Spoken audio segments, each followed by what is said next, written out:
you are going to work on this. If you feel stuck, you may discuss with a shoulder partner. If I hear any discussion that is not related to this question, that will be your warning. The second time it will come out, okay? Come on.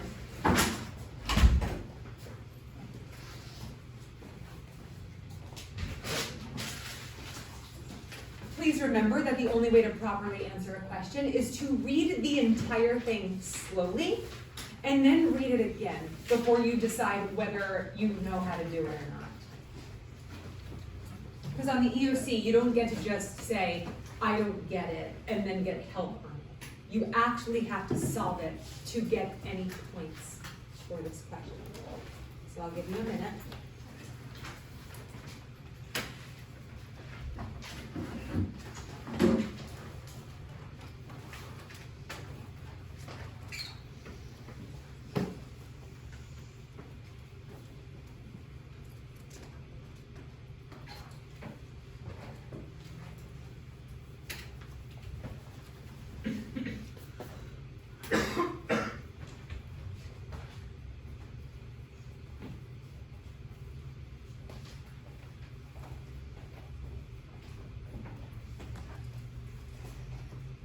You can draw pictures, you can write out, you can brainstorm, you can do anything you want that is going to help lead you to what they want.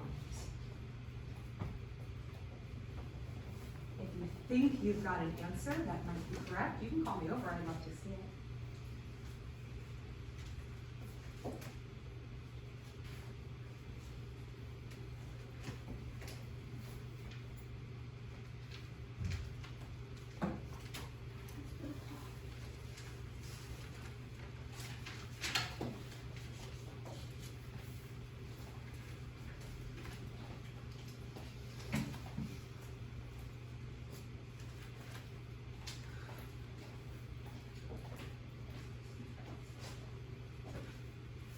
That is really close.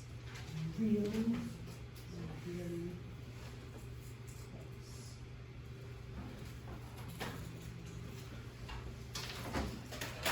Really close. I want you to draw one of the squares. So you're really close, but I want you to try to figure out what needs to be changed. Draw one of the squares and label it as. Can you what? What? Yeah, tell me I said hi.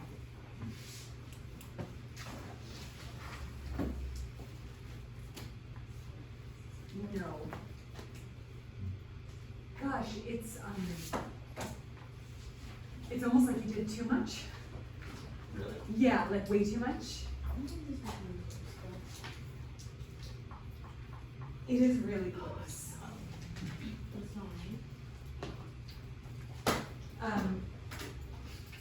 Yes, that is exactly right. Oh, okay. Very good. Did you put 85? Oh, yes. Okay, no.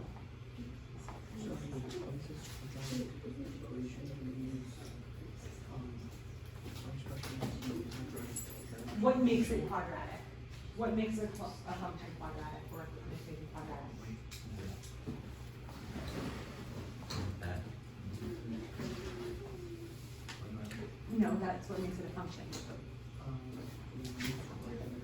What? What makes a function quadratic?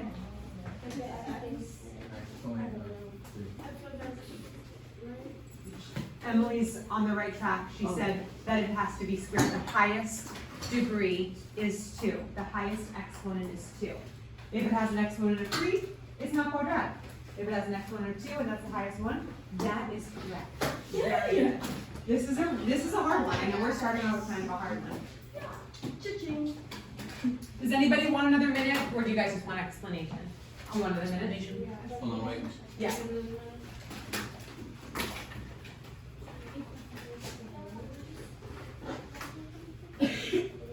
How did you get 8 as a side length? Does it say that the side length is 8 centimeters? Or Or does it say that there are 8 pieces, 8 squares? Who were the ones that got it right? Gavin? It doesn't have to be on the first try.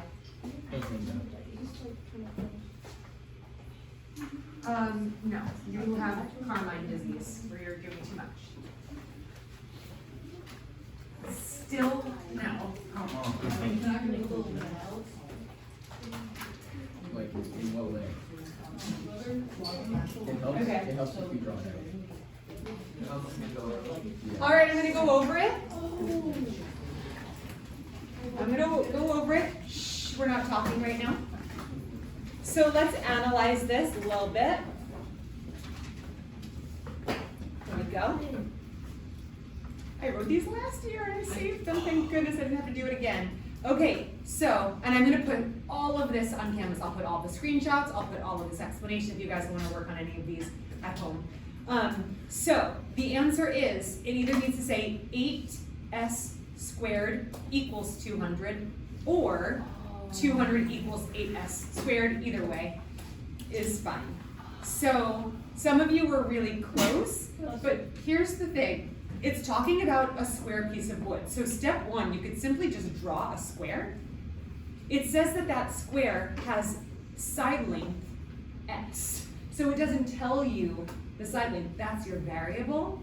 But we know that a square, in order to get the area of any square, you need to do the side length times itself, which is written as the side length squared. In this question, it says the side length is s, so we would write s squared to get an area, right? But it doesn't tell us the area of 1 square, it tells us the area of 8 squares. So, no. So we have to do s squared how many times to get that area?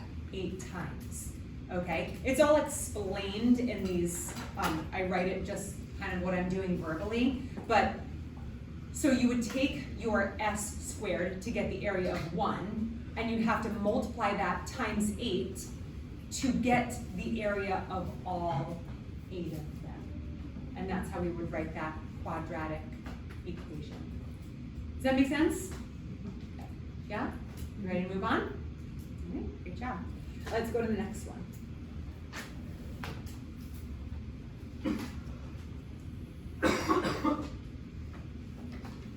Got an easy one for you.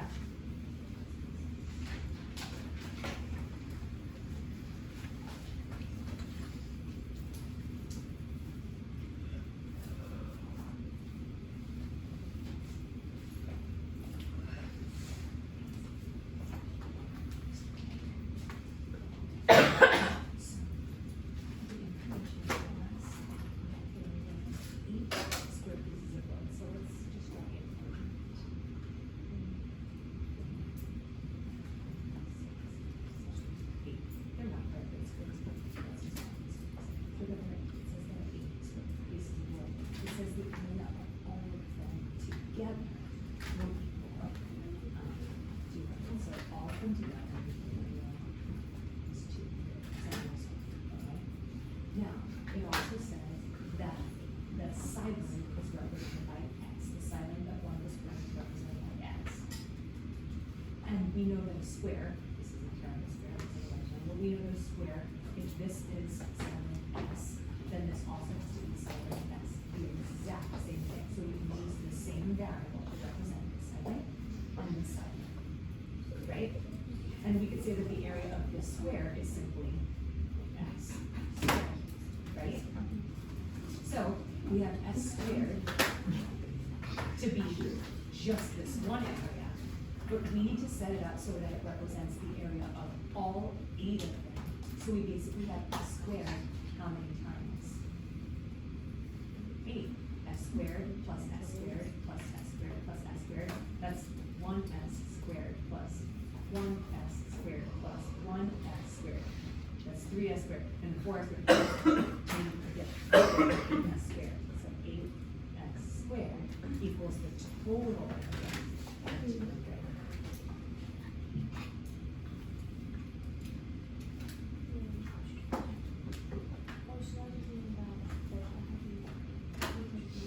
Yeah, you were adding 8, but we're not I was adding. thinking like slope, but then I think it's square, so I thought it was square. Yeah, don't think of slope because it says quadratic, so we're not dealing with slope. Okay, let me just check my answer before I walk around.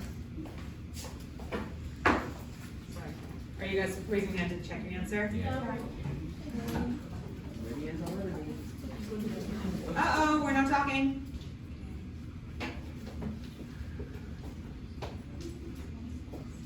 Okay. No. Yes. No.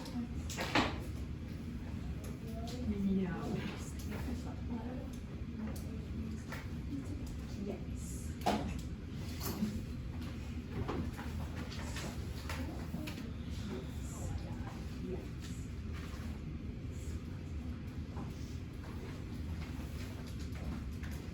Yes.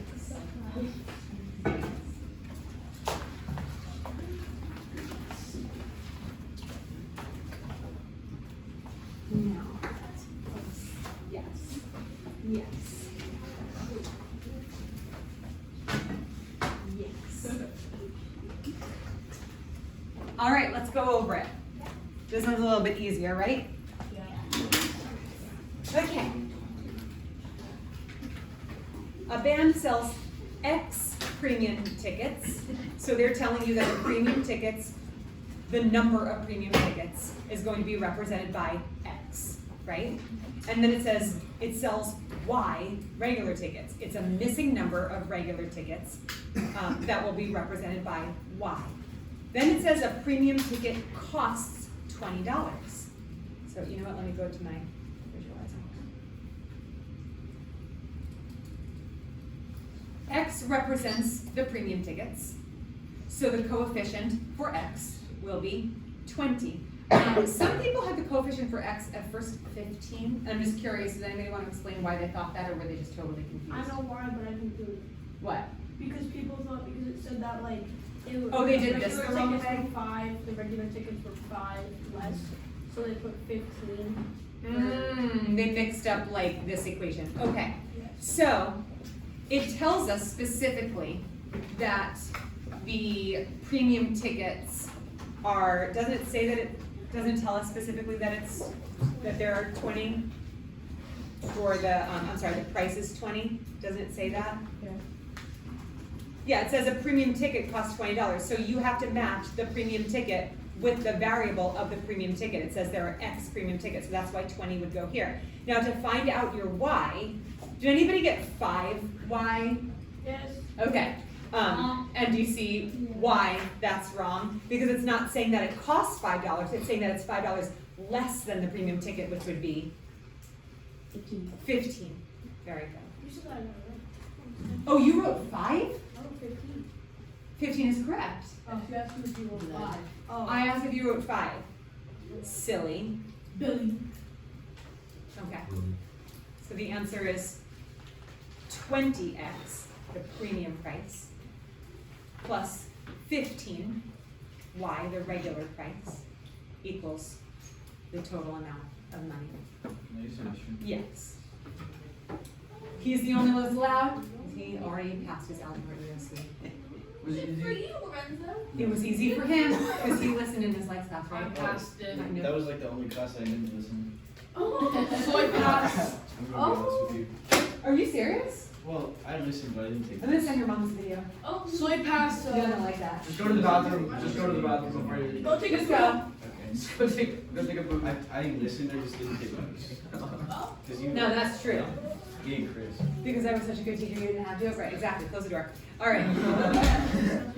All right, let's go to the next one.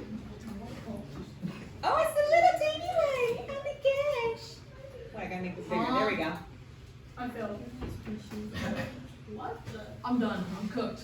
All right, so let's not turn Mrs. Legg's alone time into a waste of time, okay? Mrs. Legg is turning her alone time into, hey, let me help you guys, give you some extra help. So we have a pencil in our hand and we're focusing and we're thinking, okay? This is not class, so I don't have to keep you here. Is that it? period between those two? Okay. That is a multiplication symbol. I'm gonna give you guys 1 minute to try to interpret this on your own, and then I'm gonna start giving you hints, okay?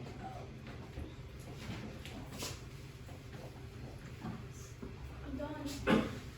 No, but you're on the right track.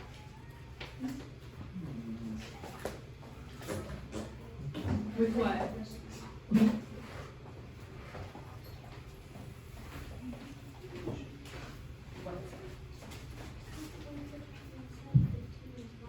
No, 15 is correct. Somebody wrote 5. I was asking if anybody wrote 5 1, because that would be wrong. 15 is correct, yes. Yeah.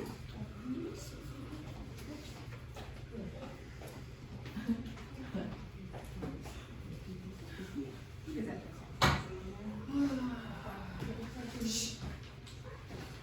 I did the same as you. Oh. No, you guys are all doing the same thing. You're so close. I'm such a sigma. Bro, what? Yes. Oh, okay. That's it. Where did you start it like this? Wait, I but did. why? I need to be why. I'll explain. And I have one. This like, I have, you started off like, you know. Really? Yes. Is this right? Yes. You really get that on your own the first time? Not the first time. Not the first time. Oh, wait, that's right? Yeah, do you want a seat? You can sit. Oh, no, I'm fine. Free, trust me. I think, trust me, I'm out. Dude, my, No, so close. Gavin, add some feet. Oh, tough. I don't think this is right. Make sure you don't chat. Wait, hold on. Oh, that's.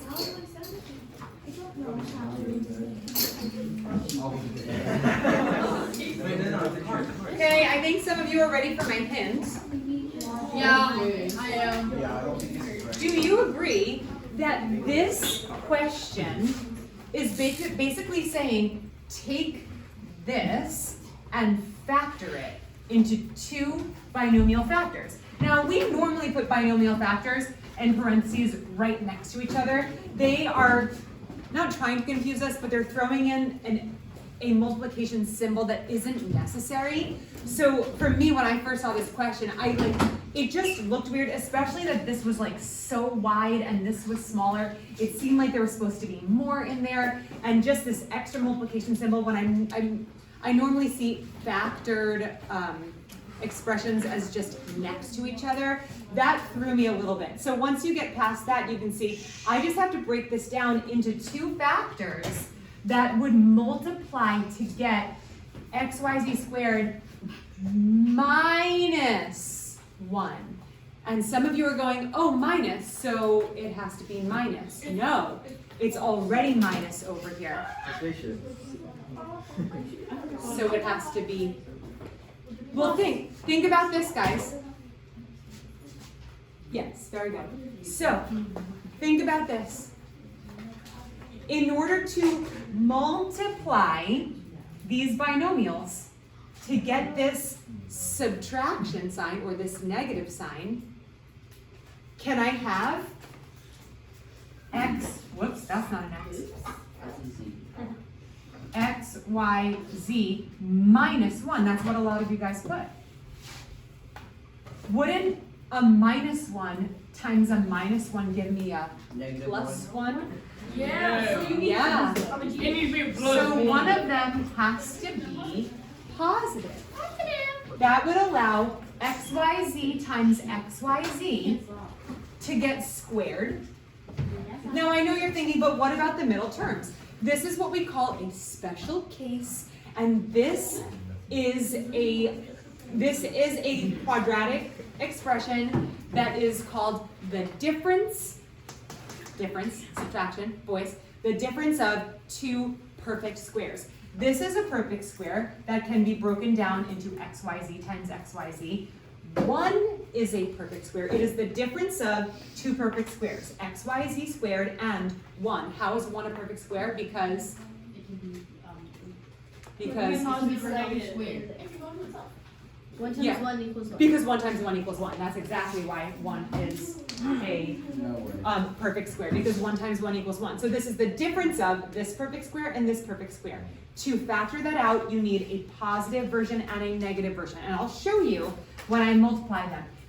If I FOIL, the first would be xyz squared, right? My outer would be negative 1xyz. My inner would be positive 1xyz. Do you already see what's going to happen to those? It's gonna cancel out. Yep. My last are going to be positive 1 times negative 1, giving me a 1. One. Negative 1. negative 1. That looks way different from what we started with, but that's because a negative 1xyz combined with a positive 1xyz will cancel each other out. Negative 1 and positive 1 cancel out to 0. 0xyz wipes out the xyz. They're gone, and now I have Math this. extension. Okay, so factored out, I would need a positive and a negative. You guys get it? Yeah. Yes. All right, let's move on. You guys are doing great. I was afraid that it was going to be much harder. We're eating this up. Eating it up. All right, here we go. And I have all of these explanations and notes that I will post on Canvas. What's Huh? the passing score that we have to get? So it's not a percentage, and I believe that it is a like a curved score. So you really, and it's also adaptive. So it's not like a percentage of questions that you get right. Each question is worth a certain amount of points based on the last question that you got. It's extremely confusing. After after we get through next week, when we finish that 50 question EOC practice test, I'm gonna give you another version of that test. It's just gonna be the exact same questions with different numbers and names and stuff. And I'm gonna have you take it again. And I wanna see how much better you do on the second one. That will show you how much more you are ready for it. Yeah, So like, are we gonna take it over the weekend again? yes. Would you rather take it over the school week and then we have Yes. 5 other assignments due the same day? Yeah, might as well. That's fine. If you don't wanna do it, then don't do it. I'm not grading any homework anymore. I ain't got time for that. I just have time to get you guys to pass. So do it if you wanna pass, and don't do it if you don't wanna pass. Go ahead, do this one. Okay. Oh, I know how to do this. Oh. Easy peasy.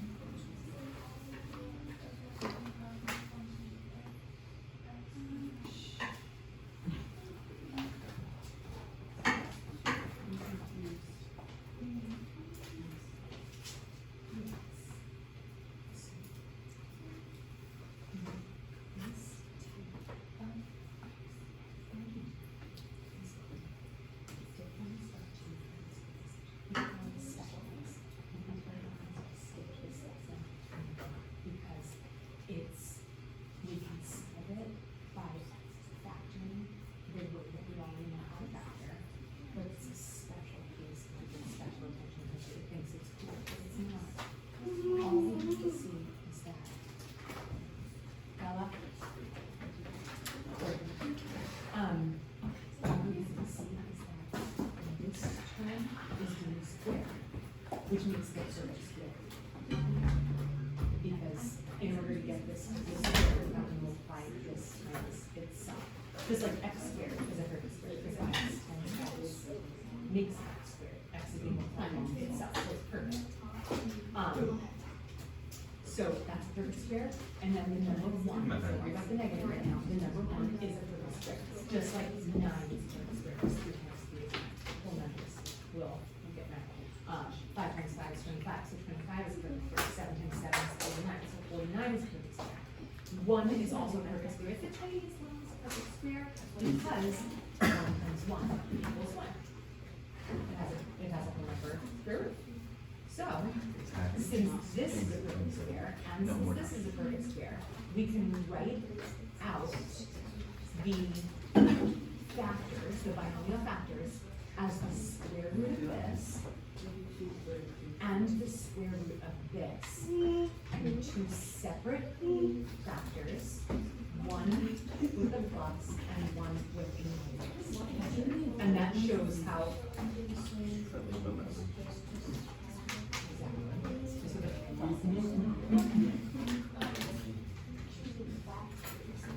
So that's a good question. This is the type of question where you're gonna be like, wait, am I supposed to select one from each column? And that is not the case. Some columns may have none selected, some columns may have one selected. I don't think any of them will have both selected. No, because they're opposites. So I'll give you a hint. One column has none selected. Oh, I think I Yeah. Okay, well, you basically. Are you ready? Yeah. Okay. I will be right there.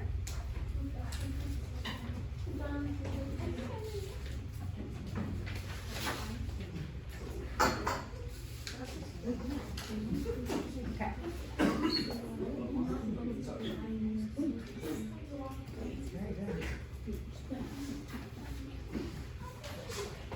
I don't see an answer.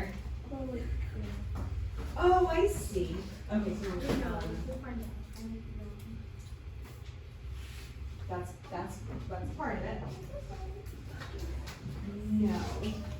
One of them is right. Is yours the same thing? Wait, is it the, wait, is it this one?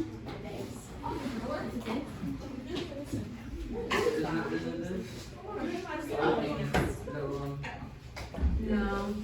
That's not. I mean, it's not. Oh, can I pull this up? Yeah.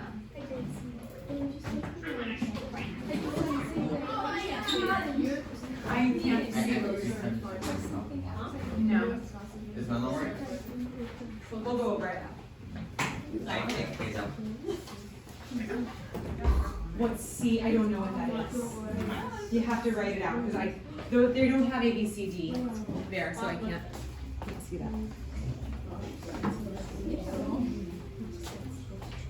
Nope. Nope. Nope.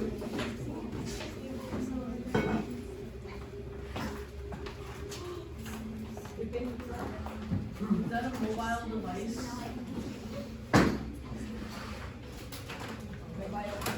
Mobiler.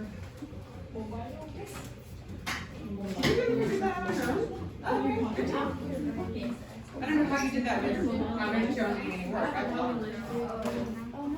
Yeah. Ew! What's mobile? Is there a What's mobile?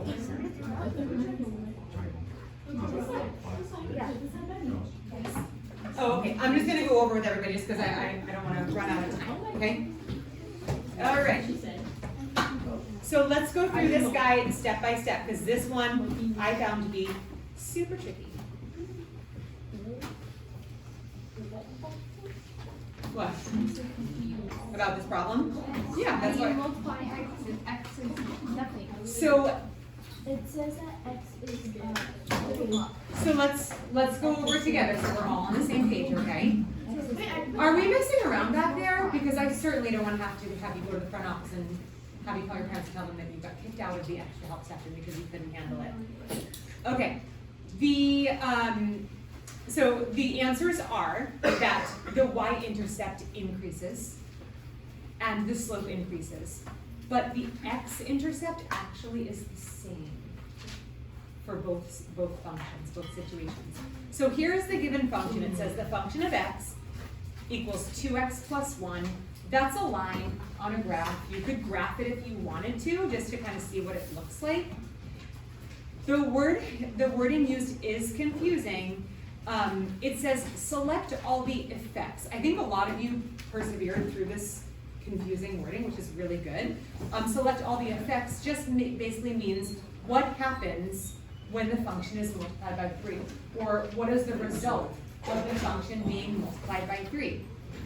So if we're going to compare what happens, we need to multiply that function times 3. if the function is being multiplied times 3, then what is that exactly being multiplied times 3? Yeah, The 2x and the 1. the 2x plus 1, the whole function. The whole function is 2x plus 1. Oh, That's what it says. It says the function equals 2x plus 1.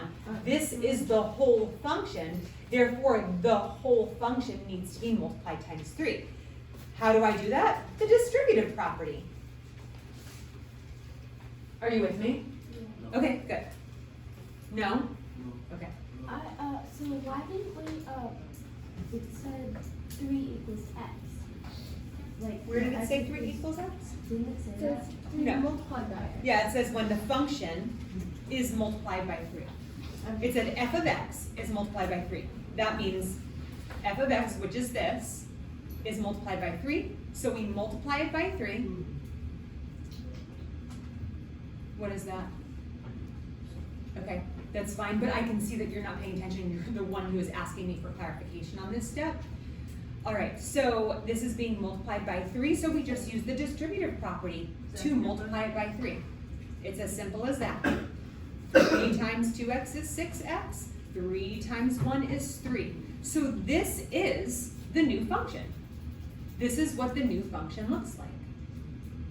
If I see any shenanigans going on back there, I'll send you all out. Anybody who I even feel like is being like distracting or distracted, okay? So this is our new function, and it is called, oh, they don't give us a name. We can call it g of x.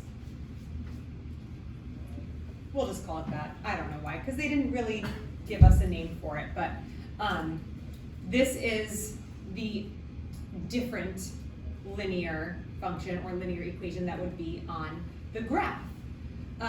So now let's compare them. We have a function that's 2x minus 1, 2x plus 1, and we have a function that is 6x plus 3. Those are different lines on the graph. I'll even just graph them. You could just graph them. You could just make a coordinate plane and graph them. So 2x plus 1, that would be 1 is your y-intercept, 2x would be up 2 over 1. That's a line. I'll just keep going right here just to get some more points on it, so I can make a steady line there. And then I'll make, in green, I will do the result of multiplying that function times 3. So I have positive 3 as my y-intercept, and then the slope is up 6 over 1. So 1, 2, 3, 4, 5, 6 over 1.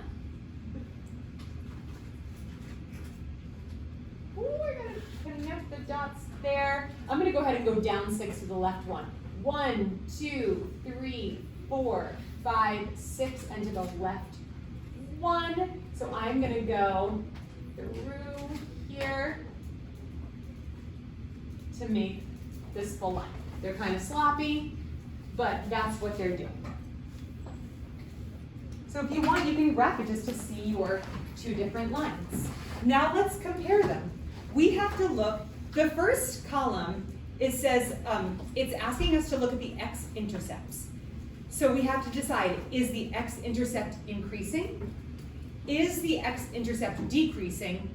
Or should none of them be selected? And that's tricky because if they're both there, it's gonna feel like you should select one of them, but you actually can choose to select neither one. So we have to see. Now, from my really messy graph, it's really hard to tell if the x-intercepts are exactly the same, you know, where these lines are intersecting the x-axis. Is it exactly the same? I don't know. Are they really close? Yes, but just my drawing is not really telling me exactly if the x-intercepts are the same. So I can do this also they look the same, but I can do it mathematically to do that. So in order to find your x-intercepts of both of these equations, you can simply put 0 as your y value, because wherever it intercepts the x-axis, the y value has to be 0 for all functions everywhere. For it to intercept the x-axis, aka the x-intercept, the y value has to be 0. So if you plug in 0 for your y and solve for the x value, you will get your x-intercept. For the original function, I got a -1/2. When I plugged in 0 into the new function after it was multiplied by 3, I get -3/6, which is also -1/2. So my awkward little drawing over there actually is pretty accurate because the x-intercepts are exactly the same. Since there's no change in the x-intercept, we cannot select increasing or decreasing. We select none of it. Does that make sense? And that has to be okay on the EOC. If it doesn't do either of them, don't select them, okay? So,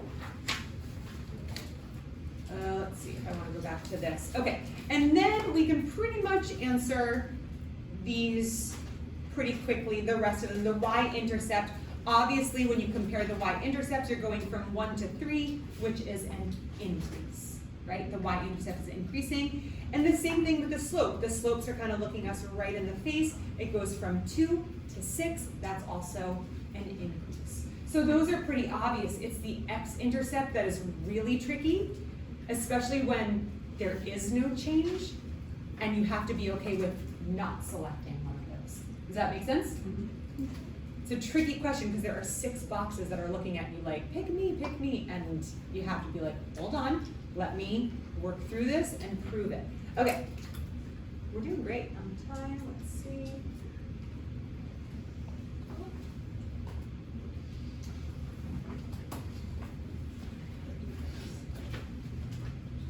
This is gonna be a little bit hard to do on paper. So just read it. And you can give me, if you don't wanna graph it, it's gonna ask you to, it says drag the vertex and the y-intercept labels to show possible locations for the vertex and the y-intercepts of, or the y-intercept of G, which is a new function after this one changes. So after this one changes, it's not telling you how it's changing. It's not saying it's being multiplied by 3, just like the last one. It is changing in some way that the new function g of x is going to have these properties, and you have to tell me, or write it down. It says drag the vertex and y-intercept to show possible locations. There are many locations that would be correct, so you can give me the criteria of what would make you drag it to a certain spot, okay? Jack, wake up. You guys go ahead and work on this. Yes. Why is it distracting? The cold air is blowing. Oh, I feel like it got so hot in here, that's why I opened it. But I can close it if you guys are cold.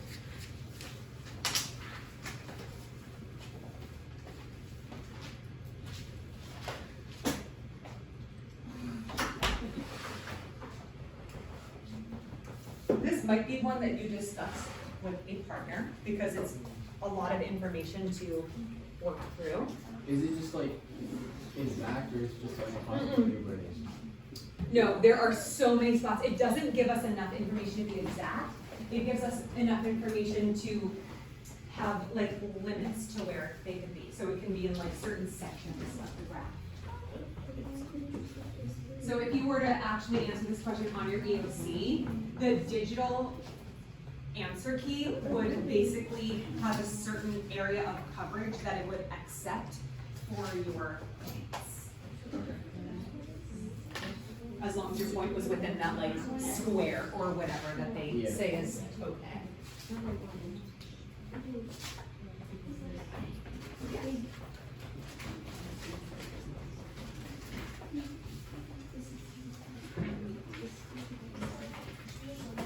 On that one, yes.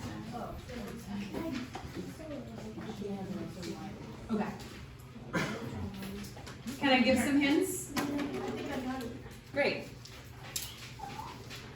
I'm gonna give some hints anyway.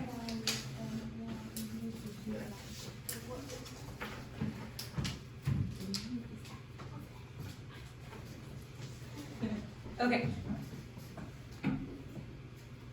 So the first thing that I want to talk about is the fact that this equation is what type of equation, or I should say this function is what type of function. Carmine?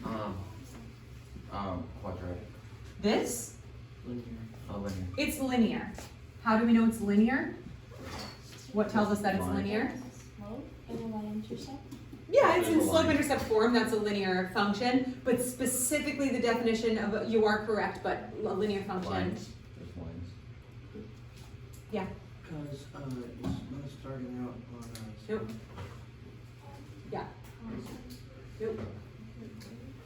All of these things are, yes, giving us that information, but there's one specific thing that tells us that it is linear every time. Yes. X.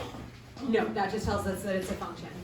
I'll give you an example. I'm gonna write a linear function and you tell me why it's linear. I'm gonna write the easiest linear function you could see. There's no visible slope and there's no visible y-intercept. How do I know it's linear? Oh. Yeah. Nope, all functions have a variable. But they have an exponent. It does have an exponent, but what is the exponent? Yeah. 1. A linear function has the highest degree. Jack, do you need to go? You're falling asleep, dude. You cannot fall asleep in here, okay? If you need to stand, walk around, that's fine, but I cannot keep waking you up, okay? So, any function or equation where the highest degree is 1 is linear. But yes, you can also, it's very clear that it's linear just by showing that it's in slope-intercept form. But if this were an exponent of 2, then it wouldn't be linear. Okay, so this one's linear. It's saying that the function that we're going to compare it with is quadratic. So linear forms a line, right? Quadratic is a what? It is, the function will have a squared variable, but quadratic is what shape? A square. Rectangle. A triangle. What is it called? Parabola. Parabola, thank you. Quadratic function has a parabola shape, I hate a parabola, okay? Is it happy or sad? It's a good question. We will determine that by these properties. First, just for kicks, I'm gonna go ahead and graph my line and just see what it looks like. So I have positive 3 on the y-intercept, and then I have negative 1/2, so that means down 1 over 2, down 1 over 2, that'd be up 1 to the left 2, and then I have this little line of mine, I'm gonna let it shine. So that is my linear function. A parabola isn't gonna be a line, it's going to be that U shape or that upside down U. And it says that the quadratic function, the parabola, g of x, we don't need to know what the exact equation is or expression is on this side, has a lesser y-intercept than f. This is the one that's really simple to determine because if we compare it with the y-intercept of the line, we have the criteria that we need, yeah. It's less than 3. Yes, exactly. The y-intercept of g has to be less than 3. So it's asking you to plot a y-intercept. Where could you plot this point? Yes, No, I forgot. 0, 1. 0, 1 would be fine. Yep. 0, negative 1. 0, negative 1 would be 0, great. 0. I'll plot all of them. Here, we'll do Oh, it g, can be anywhere. g of x in green. It can't be anywhere. It has to be on the y. It could be 0, 1, it could be 0, negative 1. 0, 0. It just has to be less than 3. It just has to be less than 3. It could literally be, you could drag this point on the digital, it wants you to drag it. Drag this point anywhere on the y-axis lower than 3. So where you put it might be different from where you put it, but the digital answer key is going to scan to make sure it is somewhere on here, and then it will say, good job, you got it right. Jack, you need to stand. So it can be anywhere. Anywhere on the y-axis Except for- under the 3, not except for the 3, under the 3. It cannot be above That's or what I on meant. the 3. So, can you write it as, x is, or, So we're not writing anything. What they're asking us is to drag the vertex and the y-intercept. So we basically took this point and dragged it somewhere on here, anywhere under the 3 on the y-axis. Okay, so that was the y-intercept. That one was pretty straightforward. This says the maximum value and the y-intercept of g are not equal. So in order to graph or drag the vertex over, I'm gonna go ahead and just choose one of the y-intercepts that we were mentioning. I'll go ahead and graph it right here because it can be anywhere. In order to drag the vertex over, it does require me to choose one of them. It's part of the question to choose one of them. I was just showing with that line, I was showing it could be anywhere here, but I'm gonna choose one of them. Anywhere on the y-axis under the 3 would be fine. I'm just gonna go ahead and select -2 on the y-axis to be my y-intercept, okay? Then it says the maximum value of this parabola. First tell me what is telling me. The maximum value is telling me 2 things about the parabola. If it's saying the maximum, what is it saying? The most amount, like. The highest amount. Yes, you're on your way. I was just gonna say what you were saying. Okay. Well, Specifically, the maximum is the, Wouldn't it, like, you know, how you do an algebra, wouldn't it be less than or equal to the maximum? I know what you're saying. You're thinking of an inequality, but that's not what we're doing here. When we're talking about the maximum of a quadratic function, yeah, Like 2.9 or like below. no. Axis of symmetry. Not really. Yeah? Yes. No, like greater than or? Nope, I just told Faith that's not what it is. Like the max height it can possibly get to. Yeah, what do we call that on a parabola? Think of what that would look like. The vertex. Yes, the vertex. Very good. The vertex is what they are talking about. When they say the maximum value, they are saying the vertex. If they are saying the vertex, and they are about to tell you where this vertex needs to go, right? Yeah. So instead of saying the vertex, they're saying the maximum value. They need you to translate that to, well, the maximum value is a vertex. Now, telling me that it's a maximum value as opposed to a minimum value tells me what about the parabola? Yes, Carmine? Sad face. That it is a sad parabola. Very good. If the parabola has a maximum, that means it reaches the highest point, the max, at the vertex. If it has a maximum, meaning it cannot go any higher than that, that means it is a sad parabola. So telling us that there's a maximum told us 2 things. Number 1, it's telling us that it's a vertex. Number 2, it's telling us that it is a sad parabola, so it is a upside down U shape. Okay.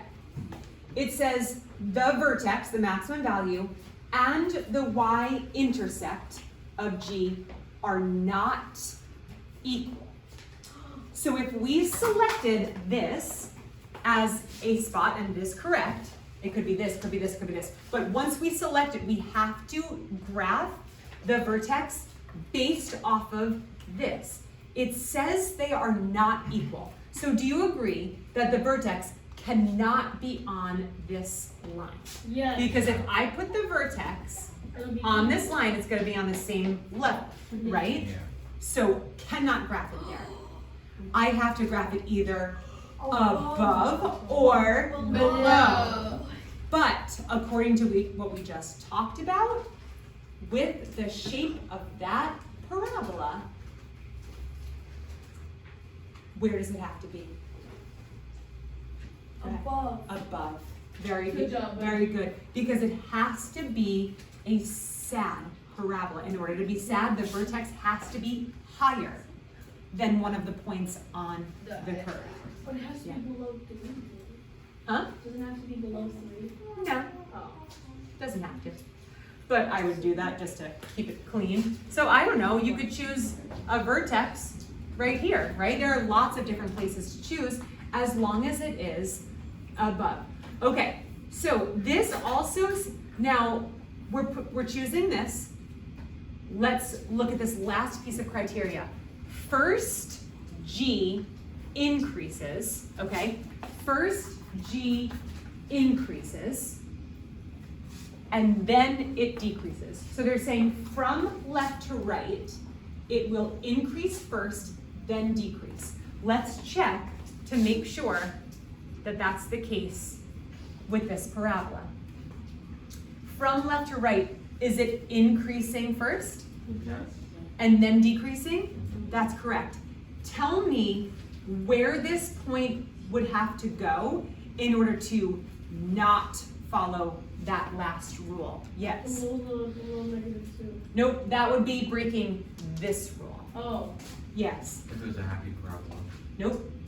That would also be breaking the Wait, max what was of the that. question? The question is, I chose this side to put my vertex. Tell me where this vertex would go in order to break this rule. Basically saying it would decrease and then, oh wait, hold on. Never mind. It would still follow the rule.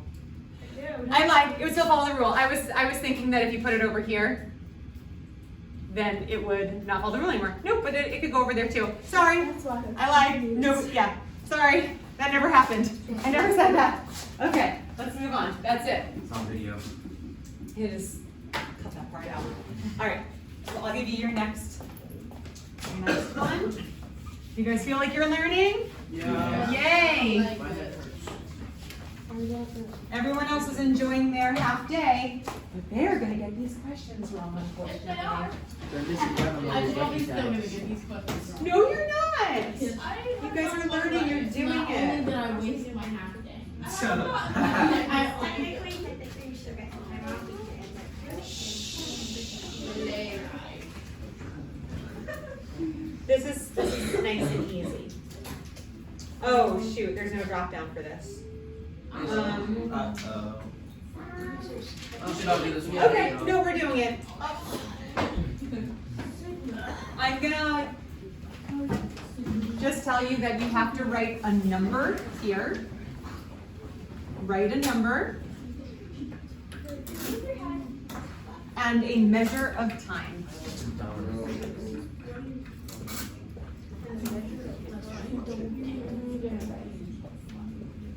For example, 65 seconds, 30 years, 90 days, 3 months, something like that. Write a number and a measure of time that will make this true. There is more than one possible answer, but most of you will write the same one. I'm so confused. That's because you didn't read it yet.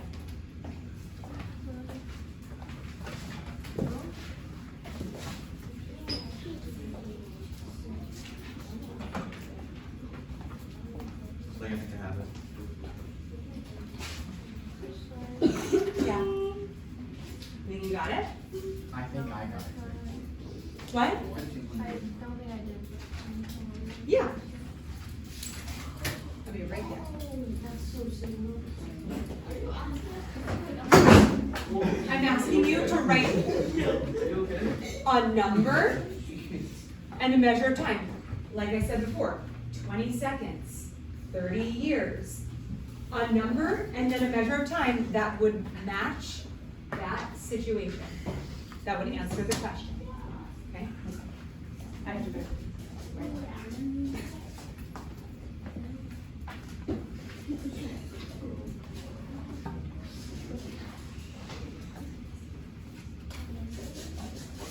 Go for it.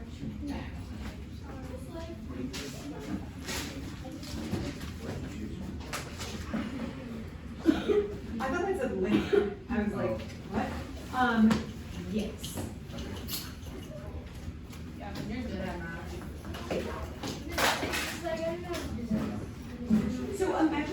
it's like seconds, minutes, years, months, days.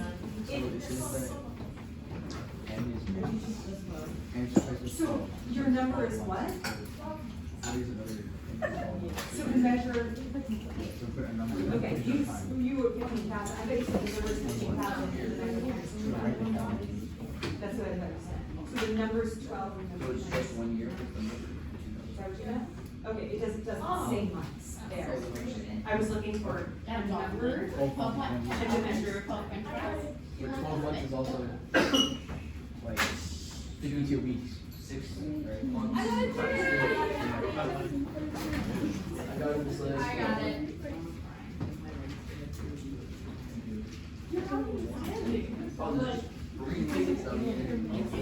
I hope that says what I think it says. Yeah, I know, my handwriting is terrible. I have the child. I'm just trying to get that Mickey. Put on, sit up. Oh my god, it was like, I was writing the answer down on the ticket. Silly. It's like, I'm gonna pull a statement from earlier in the session. Can I just do like? You said at the beginning of this session that at the 1 hour mark we would take a potty break. I lied. Just kidding. If anybody has to go to the bathroom, go now. I'm taking my potty break. You have 2 minutes. Be back in 2 minutes. Jack. Who's that, Jack? It's over there. I think Yeah. He's behind that. It's like, I'm smooth. Oh, I put It makes sense. I didn't know that. So it's gonna be 1 for no reason. That was It's like, if you think about it, I've been standing almost the whole time. Oh my god, that's crazy. No, you didn't have to think about it. It's pretty obvious now. I didn't have to sit here and be like, approximately how long is Chroma been streaming? Look across the feet.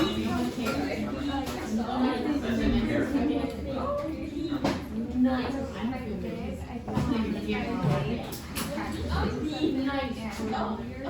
No fighting. What do you want? Peace? You want peace and love. Peace and love. This is probably not right. It has to be good. No, I'm sorry.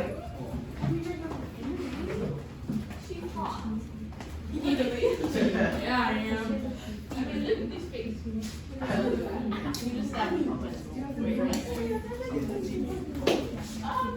There are 13 questions. If we don't get to all 13, I will post the rest of them online, and then you guys can work on them. So Miss like, Yeah? so I know my handwriting is very hard to read. Yeah. So it's also the result of me standing up. Wait, I think I got it now.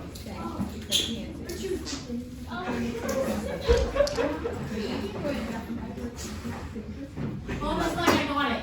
Oh, now you got it. No, I got it. Whose ticket is that on the floor? It's mine. No, that's still wrong. Did you- It says the exact same thing. There was a ticket that she dropped in our class period and I told her I would get it and she said no. Did somebody call me over? Yay! Oh my god. I can collect your tickets so far. I love tickets. So Why the why? I have the chance to win McDonald's. No, does your mom have a thermometer? Yeah. It goes in your ear. Yeah, I got it. I got it. I got my bags from it. I don't have any bags.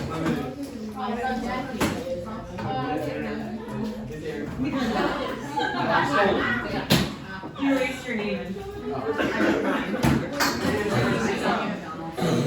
Anybody have tickets?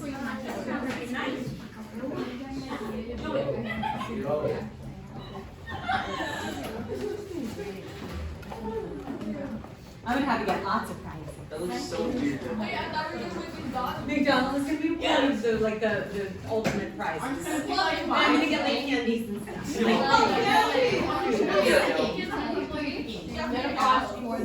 Let me cook. Like, I can't have McDonald's. Oh, I would get something else I could get like slice of life or something. Hey. I can't have anything. What are you picking?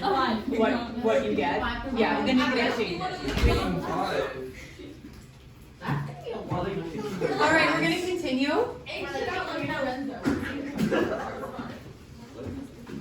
Yo, Lorenzo, you're so tricky, man. Can you do my EOC for me? Okay, guys, so we are back and we are listening. Okay. The expression 15, excuse me? The expression 15,000 times 1 plus 0.02 to the n power can be used to model. But first tell me, what kind of expression is this? I said expression because I don't see a function notation, so I'm saying expression instead of function. What kind is it? Exponential. Exponential. How do we know it's exponential? Because there's an exponent and it keeps on like getting bigger. Right, because the exponent is our variable. It doesn't really follow the x is the exponent, so it's exponential, but if your variable is the exponent, then it's exponential. It can be used to model the sales in dollars of a company after m months. So m is our input, the sales is our output. The value 12 was substituted for m to create this expression.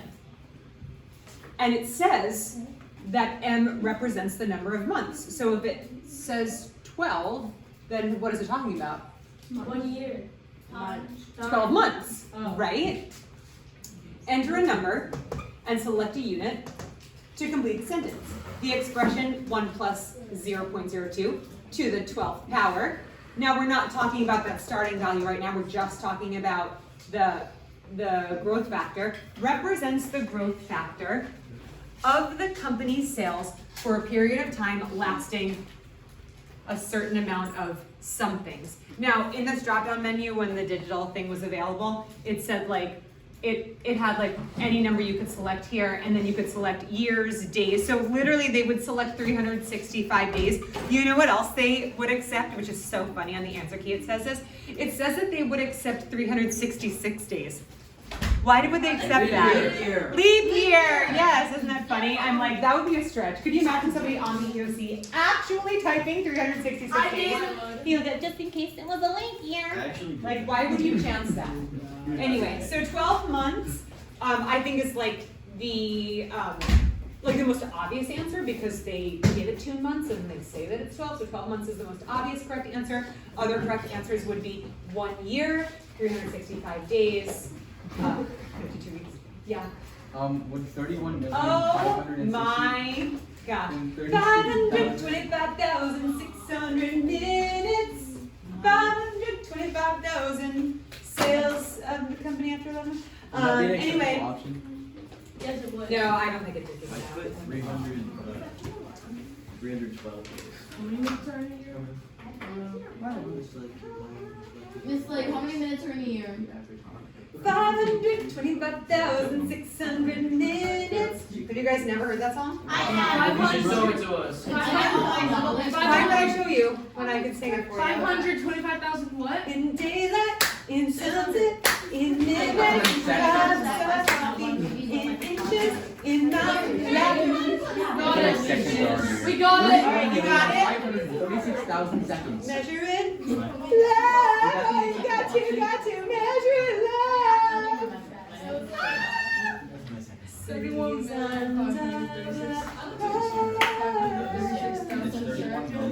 Okay, everybody be quiet. It's time for number 7.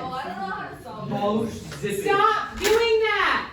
It's a question. You have to read it. You have to analyze the information. Don't go into a question like that. That's a way to fail your EOC, is if you see something complicated and you decide that it's too hard for you. That is how we fail. I didn't do that. And that's why you pass. It There it just is. I don't know how I would write this down. Just I got a 3. Did you really? Yeah. It's probably because I didn't take notes. Yeah. Or do you? I did my You did?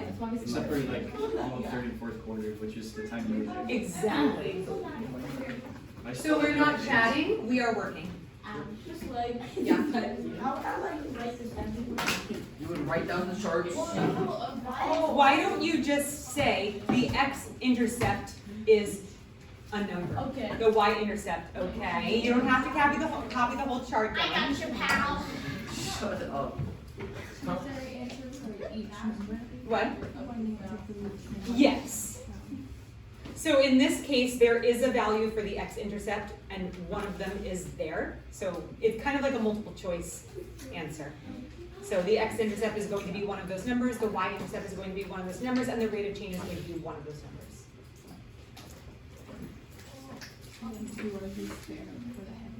Yes.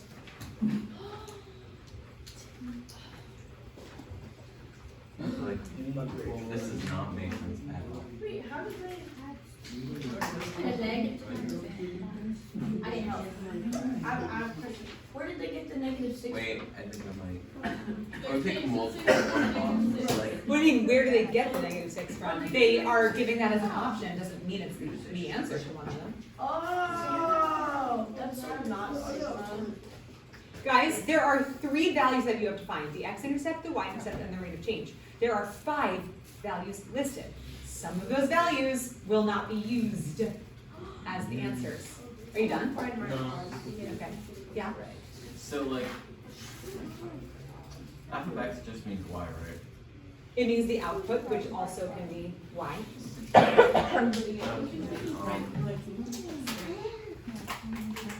Yeah. So, can I be more organized for that? You know what? Exactly. Your rate of change is correct. Oh, yo, what's the word you? That's no. Just kidding. Miss Max, I don't think I got it right whatsoever. They're both wrong. You can check it. What?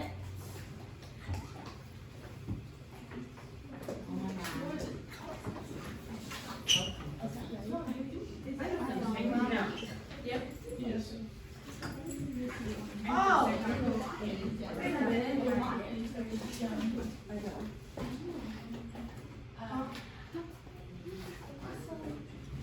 Is this right?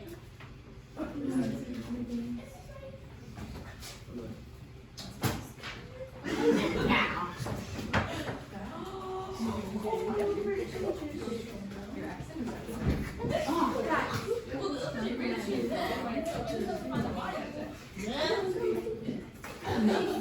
Alright guys, I'm gonna go over this because you guys are not doing this right.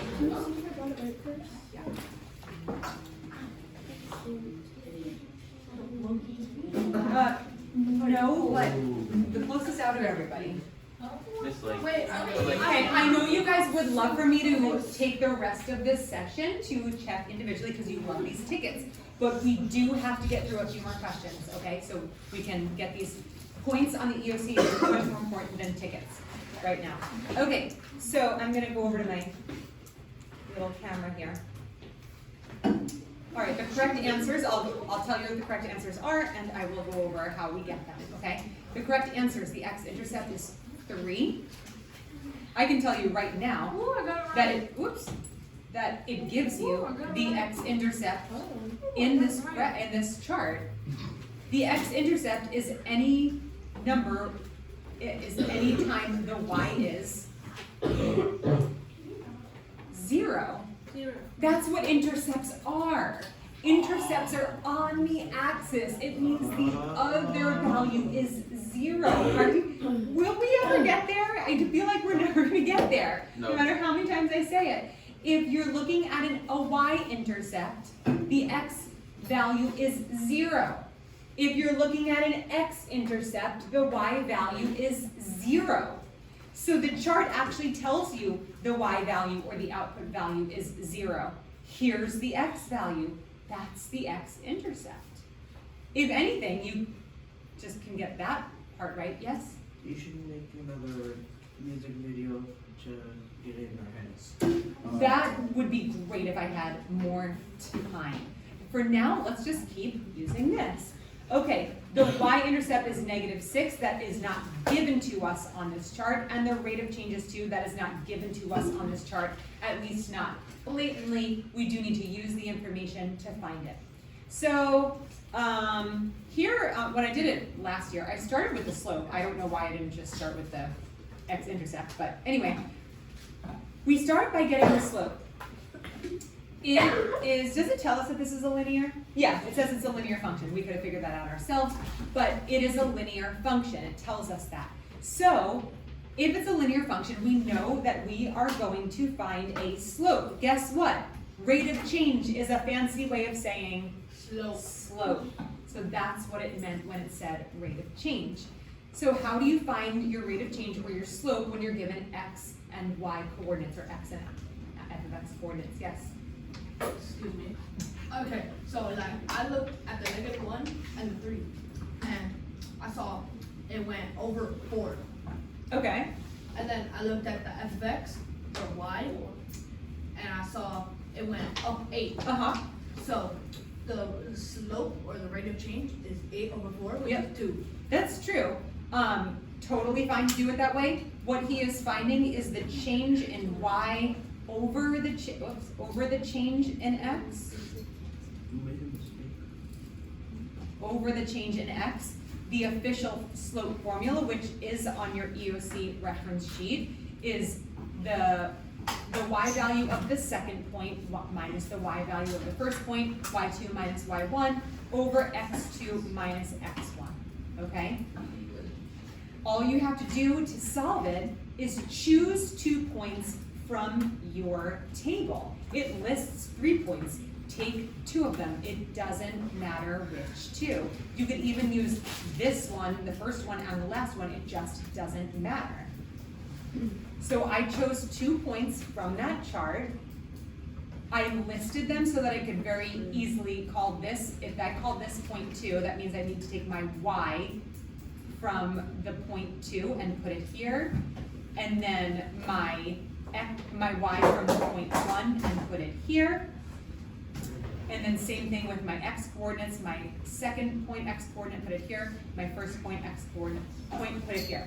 Once I put everything where it should go, it just goes into my EOC calculator. It's so simple at that point, okay? So, that EOC calculator is gonna do all of this math for me, and this is what Jack was doing, 8 over 4, it's 2. The slope or the rate of change is 2. Does that make sense? Okay, so now we found 2 of them. We found the x-intercept just by looking at the chart. We found the rate of change by finding the slope using the slope formula.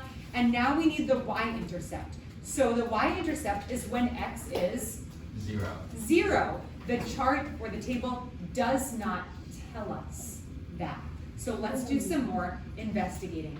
We know that a linear equation can be written in slope-intercept form, y equals mx plus b. Now we have some extra information. We found out what the slope is. That means y equals 2x plus b. But we're still looking for the y-intercept, so what do we do? Can you put the x value in for our x coordinate? Yes, but not just the x coordinate, we also need the, Y. we need the y. So we need an entire coordinate point. It really seems like you're not paying attention. True or not true? Well, you're present, but I don't know if you're like paying attention to the words that are coming out of my mouth right at this very moment, like before I started talking to you. That's what I'm talking about, okay? I know you're here, and you're here for the right reasons. I know you want to pay attention, but I'm just refocusing people, okay? Lily, I also can see you losing focus a little bit too. Okay, so we are pulling any coordinate point from our table. Any one you can pull. You can pull -1, -8, but why the heck would you want to pull one with all those negatives? You can pull a 3, 0, or a 6, 6. What did I do? Let's see. What did I do? I chose the point 3, 0, and I kept my slope as 2. I chose 3, 0, so I put my x coordinate in where the x variable goes, and my 0 coordinate, my y coordinate here. Yes? Wouldn't that be the easiest way? What do you mean? Like, The way that I'm doing it, wouldn't it be the easiest way? Yes, that's why I chose it. Okay, good. So I promise the way that I'm solving these is always going to be the easiest way. I would not take you the long way to solve a problem. So yes, every time I show you something, it is the easiest way. So Then all we have to do is solve for our y-intercept. That's the last thing we need. We solve algebraically. 2 times 3 is 6. We subtract 6 from both sides and we get -6 equals b. The y-intercept is -6. And the way that my handwriting is, it looks like it says -b, which is really bad. -6.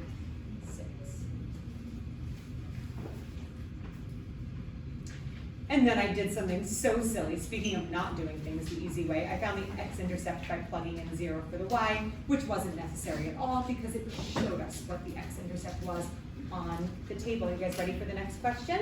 Yeah. You guys can't wait, can you? It's so exciting. I can't. Oh, this is a hard one. I'm gonna skip this one for now because it's gonna take so long. You guys can do that one at home. And it has 2 screenshots.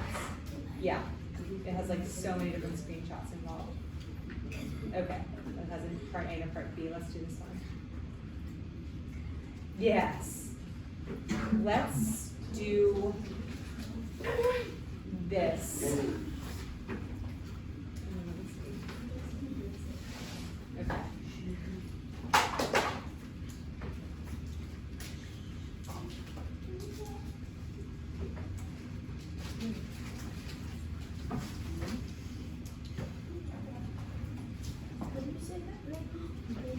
Giselle. You know, like, A gazelle. no, like from, I love jizzles. what's that movie? Zootopia. No. Oh. What? Giselle. SpongeBob.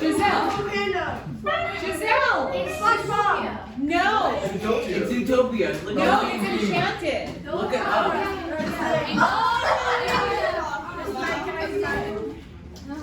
No. No, refill Did you go again. Well, Why not? That was your Maria. Oh my god.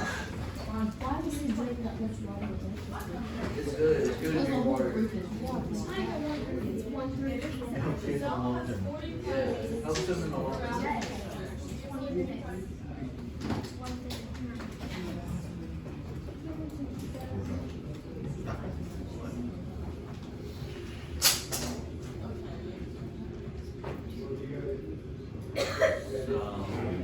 Abby, can you read it? Just try reading it. That would be great. If you're going to be stuck here, you might as well learn a thing or two, okay? I'm sorry for those of you whose parents made you come and you don't want to be here. I give you full permission to sit out in the Odeon right now. If you don't want to be here, go sit on the Odeon. I won't tell your mommy and daddy. You can tell them when you fail your EOC. Ooh, I'm mean. I know. It's mean, right? I get mean. I get crazy. You got us there. So I'll be recorded too. Ooh, I'm gonna send out the You sure? YouTube link. Don't You can make everybody, video. it's like, you can make everybody pause it from the camera if they have to. I feel sick when my mom's like, I already signed you up for the EFC. You're going. Great, you're getting a lot out of it. the only motivation that's keeping me alive is Ulta. Her mom's like- gonna get the Ulta That's target. wonderful. Focus. It's like, Yes. So, for those, is that like the, like labels, or is that like extra numbers? Yes, they are the labels. They are basically your X and Y axes, but you're gonna choose P and T and where they go. I will give you this information. The answer key accepts either version, like you could put your P on the X axis and your T on the Y axis, or vice versa.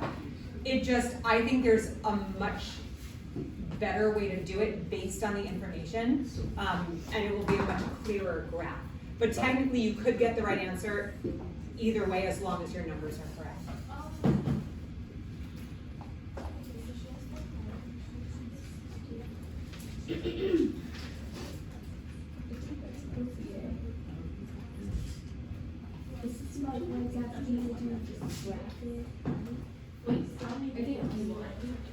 Well, yeah, the most important part is labeling it and graphing where the numbers are exactly, not just like drawing a line on a paper. Like it actually has to match up with like certain numbers based on the information.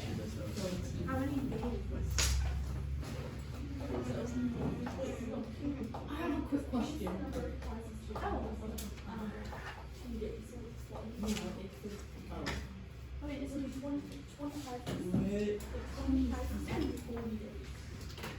We should take a 30-minute break.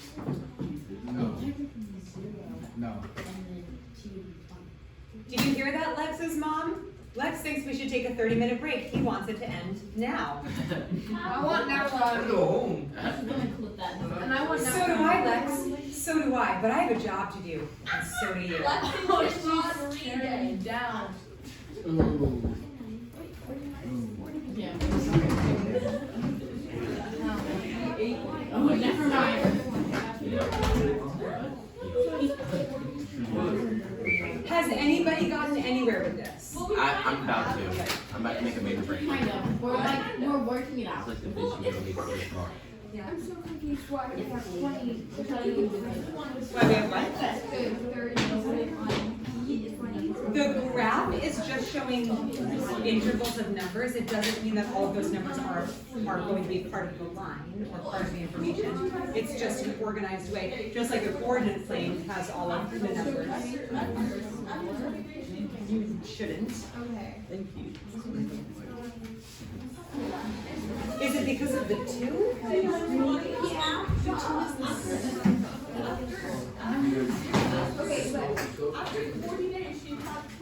So a slope doesn't get graphed from the y, a slope is the change. I forgot about that.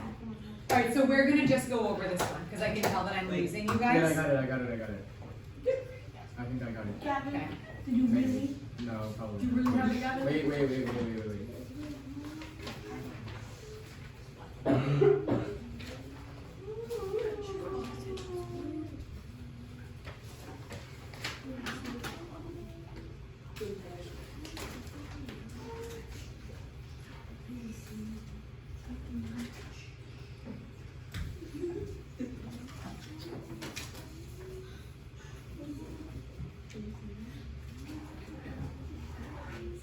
It's like subscribe.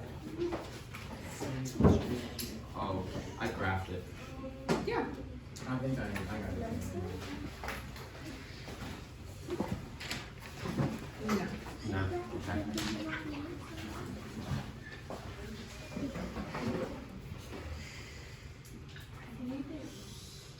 Yes. Okay.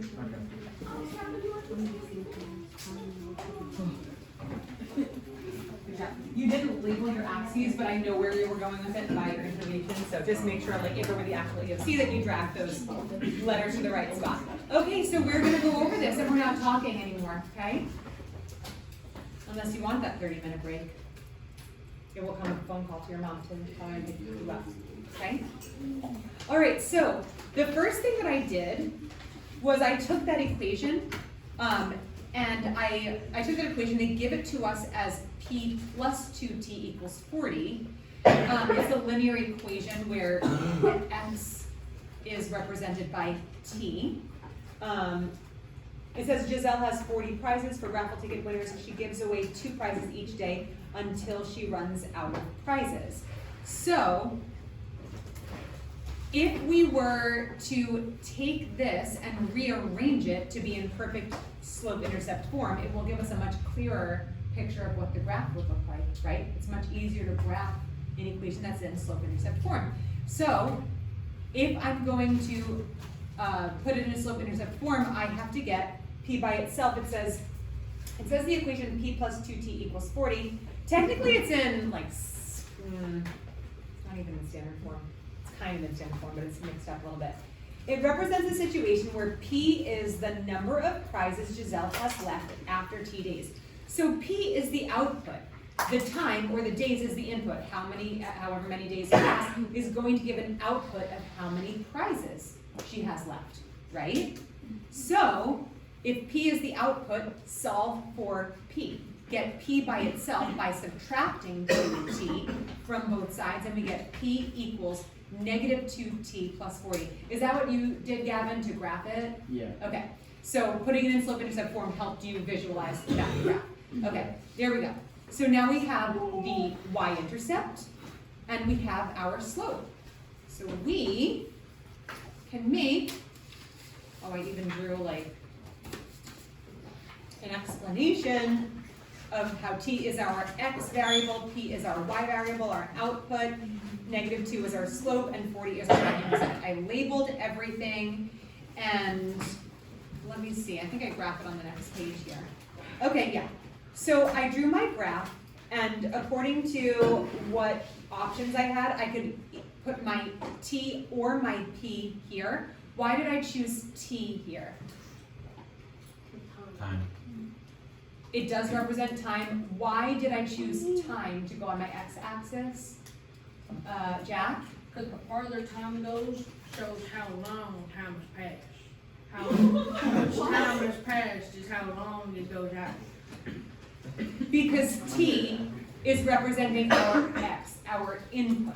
And we can see that from slope-intercept form, that t, that the slope is the coefficient of t. That means t is representing our input, and our input is better suited down here on our x-axis. Technically, you could do these opposite ways, but it's really weird to do that. Okay, and that would give me my p or my output as the y-axis. Now, it already graphs the intervals, so it goes 10, 20, 30, 40, 50, and the same on the balance. Now, how do I know where everything is? The first thing that I can guarantee that I know is my y-intercept. When I put it into slope-intercept form, I have a y-intercept of 40. So that is my starting value, my y-intercept, or you might call it my p-intercept, because p is representing the y-axis. So my y-intercept or my p-intercept is 40. Then I have to go from here and see where my next point is. There are a couple of ways to do it. One way to do it is if 40 is your y-intercept, then let's find out what the x-intercept is. How do we find out what the x-intercept is? Plug it in. Plug what in? We just talked about it before, and I said, will you ever learn this? 0. Thank you. We plug in 0 for the y-axis, because wherever it intercepts the x-axis, the y has to be 0. You see, wherever it intercepts here, it's nowhere up here. Wherever it is here, it's at the bottom. So it's 0. So if we plug in 0 for our y output, or our p, right? Y and p are the same thing in this case, right, Lily? Okay, good. And we have our -2t plus 40. We can solve for t, or our x-intercept, our t-intercept, by subtracting 40 from both sides, and then dividing by 2 on both sides to get divide by -2 on both sides to get 20 equals t. That means 20 is my Time. Oh.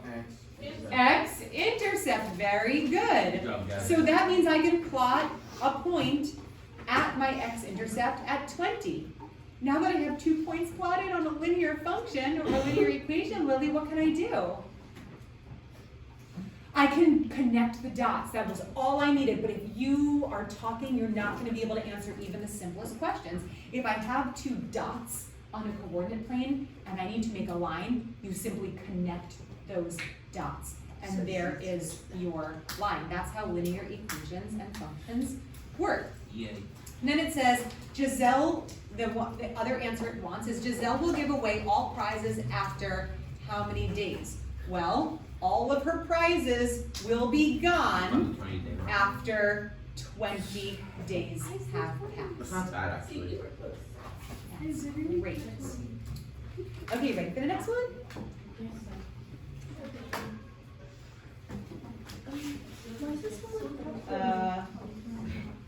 Oh, let's actually answer this. It wants the domain of the relationship. What is the domain of the relationship? Somebody tell me what the domain is. I'll go back to my. Domain of x. Well, yeah, the domain is x. What is the domain of this relationship? What are the 20. possible values? You said 20. Is it only 20? No. Tis all.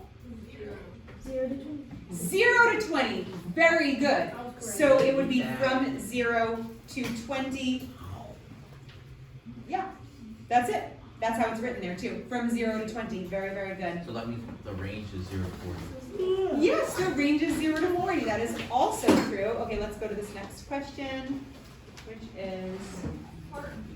Just parking. Oh, you guys want the easiest question you could ever have? Yes. Oh, I love There it. you go.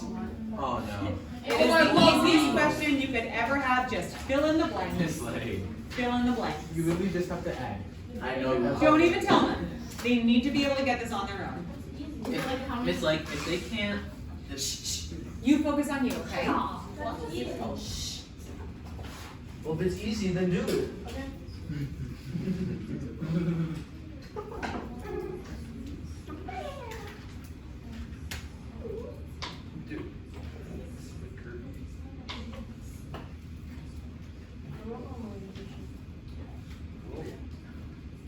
We only have 3 more after this, and then we'll be done.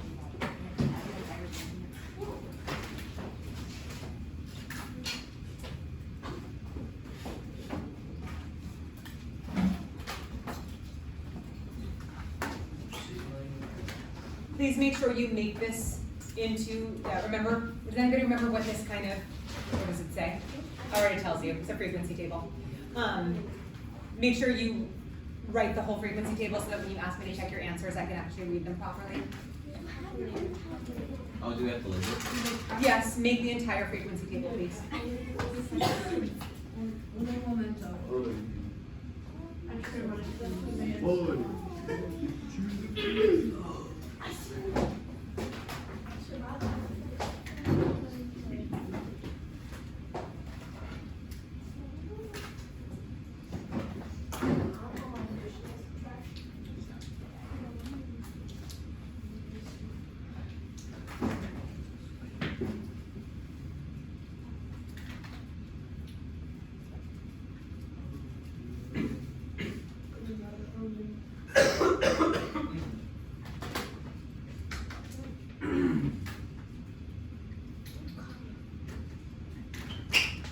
You done?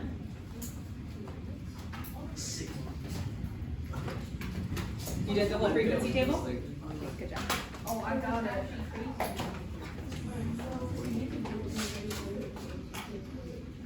Wait a second. This one, these are off. I just don't know.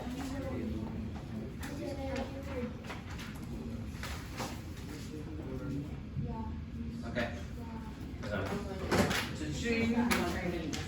Bazinga. I'm done. Miss Leggy.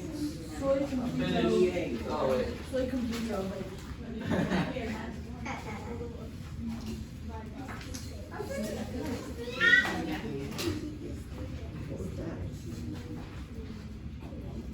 What? One of them is off.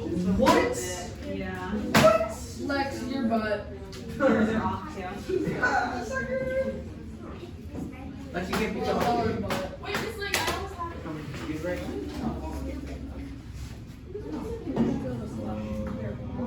It's like, what? Hey yo! One more frequency table, right? Let me just put it to you on hand. You'll tell me.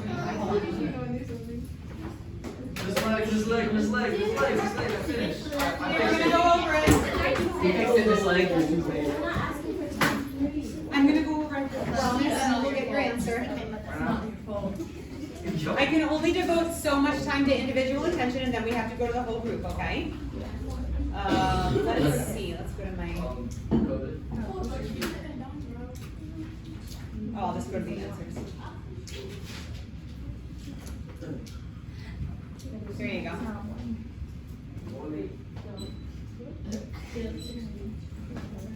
Some of you were just a tiny bit off. You were asking for a little bit of help on this one, right?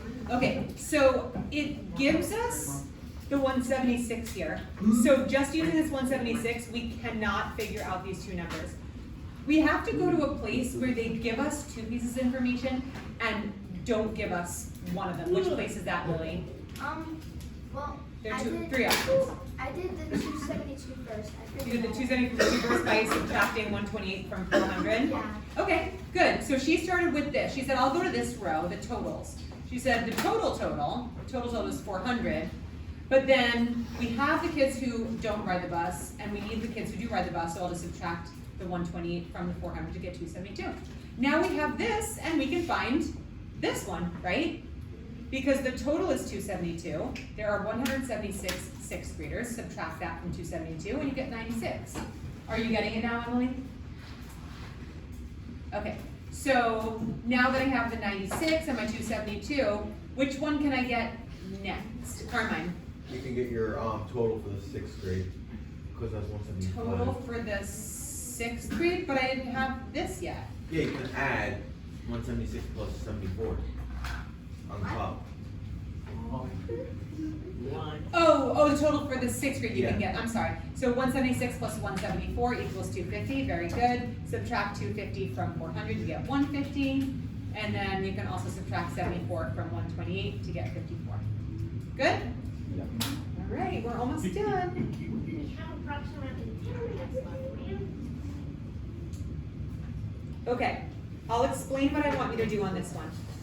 It says a system of inequalities is shown. So here's your inequality 1, here's inequality 2.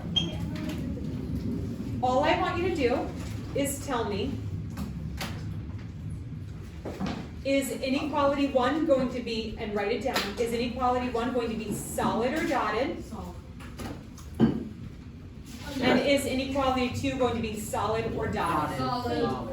Then, I just said I don't want you to tell me, I want you to write it down. Then, some of you are saying the wrong answers, by the way. Then, I also want you to tell me if this inequality will be shaded above or below the line, and is this inequality going to be shaded above or below the line? Go ahead and work it out. I'm done.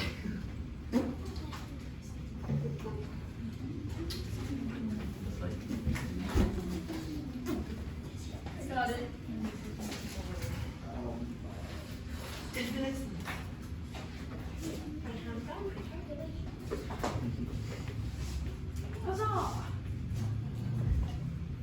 I don't see the inequality, so I can't tell if your answer is correct. I don't have them memorized, so I need to see the inequality. Yeah, I need to see your inequalities written down. I can't, okay. I don't have the inequalities oh, wait, they're right there. Okay, never mind. I got it now. I have it. I got it. This part's wrong. Here. I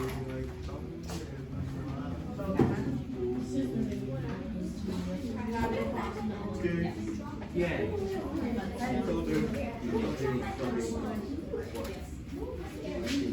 Oh my god. It's like,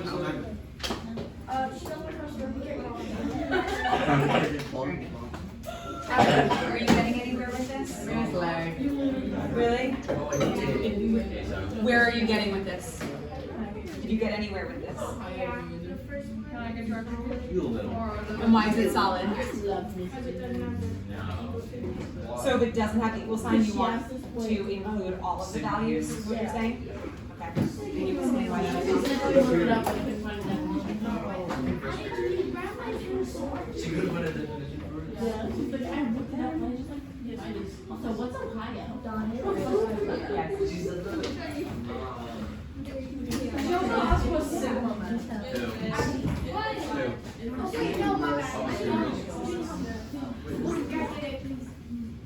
Okay, we're gonna go over it?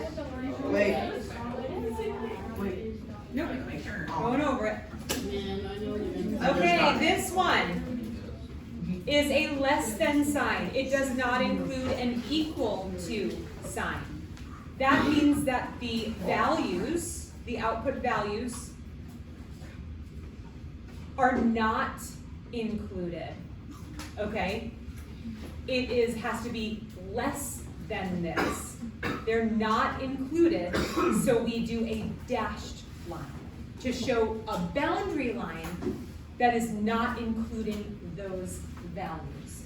So dotted or dashed. I know this says dotted, but it could also be called dash. So dash, dotted line, whatever. Also, the y value or the output value is less than this, so it has to be shaded below. Yes. This is greater than or equal to, so is it dotted or solid? Solid. Solid, because it's including. The equal sign is inclusive. So if it's inclusive, it is solid. Then it says it has to be greater than, so I'm gonna pick on somebody, don't call it out. Emily O, should this be shaded above or below the line? Above is correct. Is that a guess or do you really know? I mean, I think I know Tell me. it's greater than the x. Yeah, it's greater than, so we go above it, right? That's exactly what it is. Pretty simple. Okay, let's go to number 12.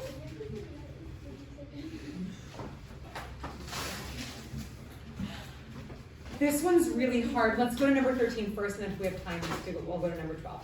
I would rather focus on the ones that are, like ones I explain. Oh, this one's really hard too. But we can do it. Try this one. Is there actually 13 questions on the AOC? No, they're probably gonna be about 50. Come on. I know that.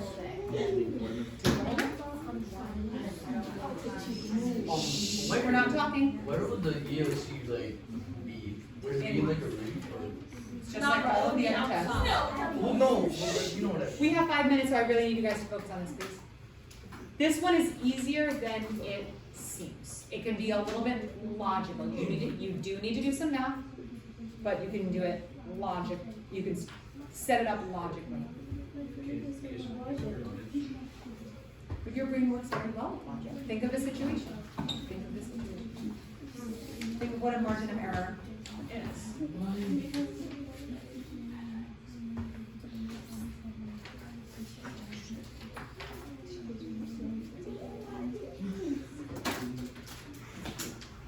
Once we get done with this, I will let you guys go.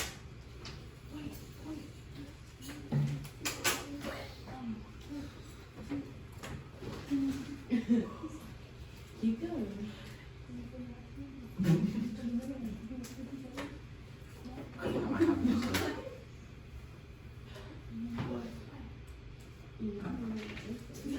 You're done. I think I might have already.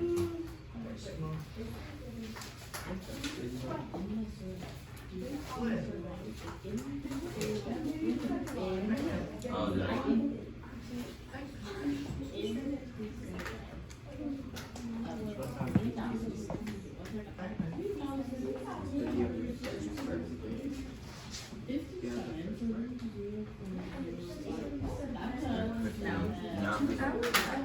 Wait, is the minimum? Everything's fine. Of course it is.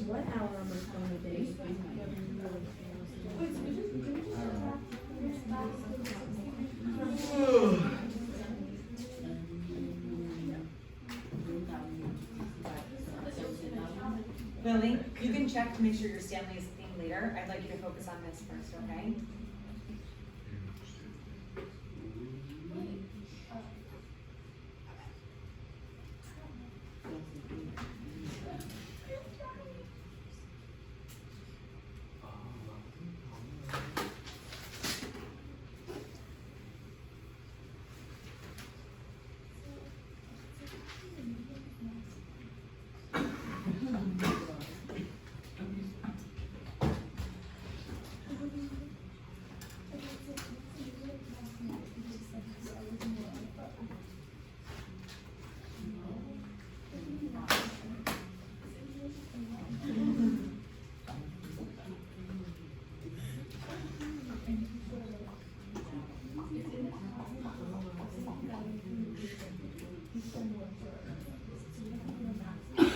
You getting anywhere, Gavin? I don't think this is right, but you can check.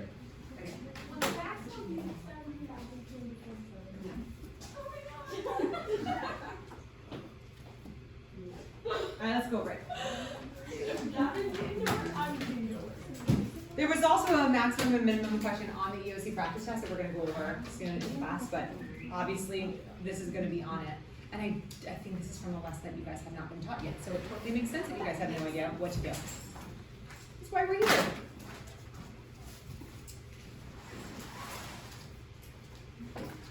Okay, so in this situation, only a portion of the whole group was surveyed, right? There is a larger group, but can we not?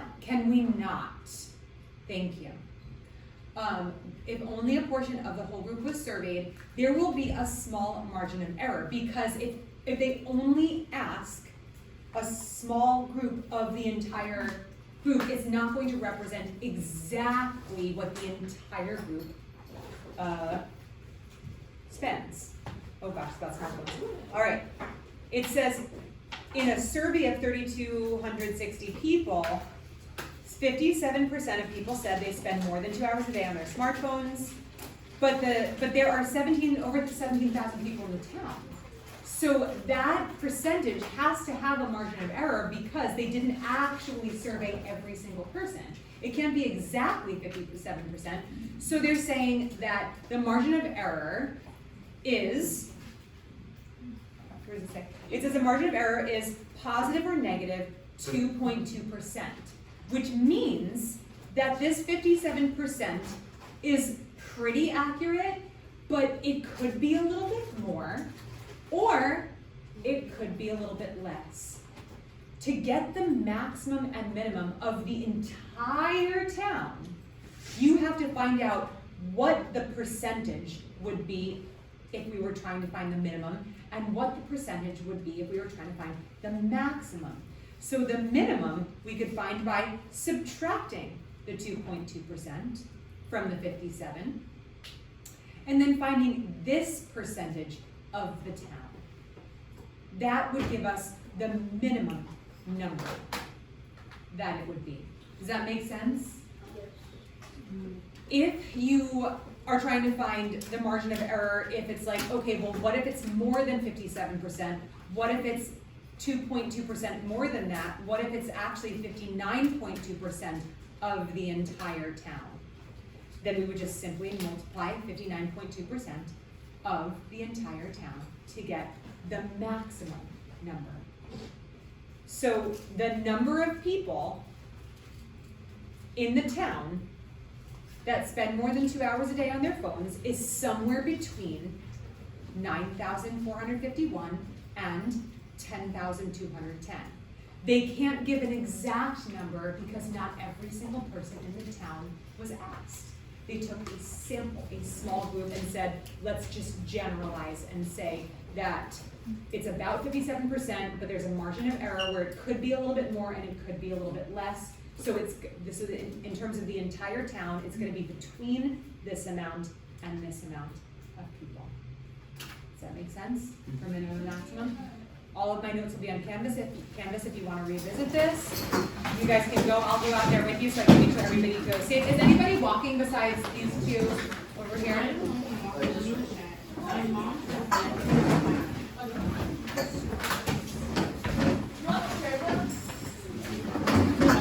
If anybody has tickets, put them in the leggy lottery.